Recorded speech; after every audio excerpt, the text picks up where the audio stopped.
The following presentation has been prepared in relation to my paper entitled International Law and International Relations.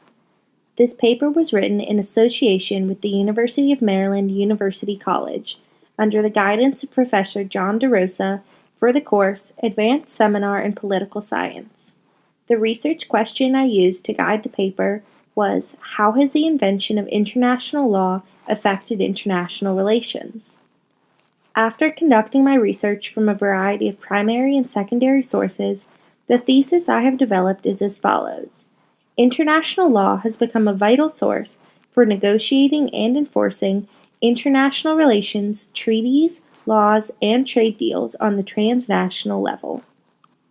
Since the decline of the Roman Empire at the end of the 4th century AD, no sort of organization had existed to implement rules of international law.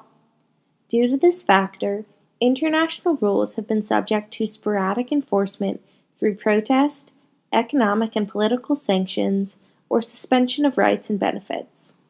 However, through major developments such as the Peace of Westphalia, the conclusion of World War II, the events of the Cold War, and more recently the terrorist attacks of September 11, 2001, the discussion surrounding implementation of international law has been reawakened and reformed. This paper seeks to demonstrate how, through each of these developments, the influence of organizations such as the United Nations and the International Court of Justice has grown to inflict far more control over state leaders and their decisions surrounding international relations. In order to support this thesis, I have researched and explored the arguments and decisions of various political leaders, including Presidents Barack Obama and George W. Bush, as well as UN Secretary-General Kofi Annan. In addition, I have analyzed multiple accounts from past U.S. State Department legal advisors regarding the international laws that affected the major decisions made by past presidents.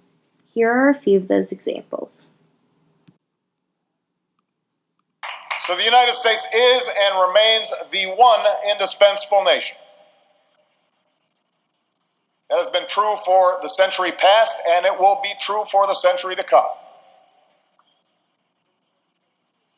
But the world is changing with accelerating speed.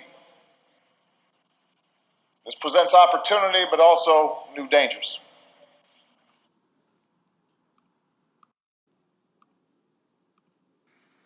In this conflict, America faces an enemy who has no regard for conventions of war or rules of morality. Saddam Hussein has placed Iraqi troops and equipment in civilian areas, attempting to use innocent men, women, and children as shields for his own military, a final atrocity against his people. I want Americans and all the world to know that coalition forces will make every effort to spare innocent civilians from harm. A campaign on the harsh terrain of a nation as large as California could be longer and more difficult than some predict. And helping Iraqis achieve a united, stable, and free country will require our sustained commitment. After discussing both the positive influences that the development of international law has had on international relations, as well as the drawbacks of the current system and its methods of enforcement, this paper comes to the conclusion that overall, international law has become a crucial foundation of international relations and a necessary tool for negotiating and enforcing trade deals, treaties, and laws on the transnational level.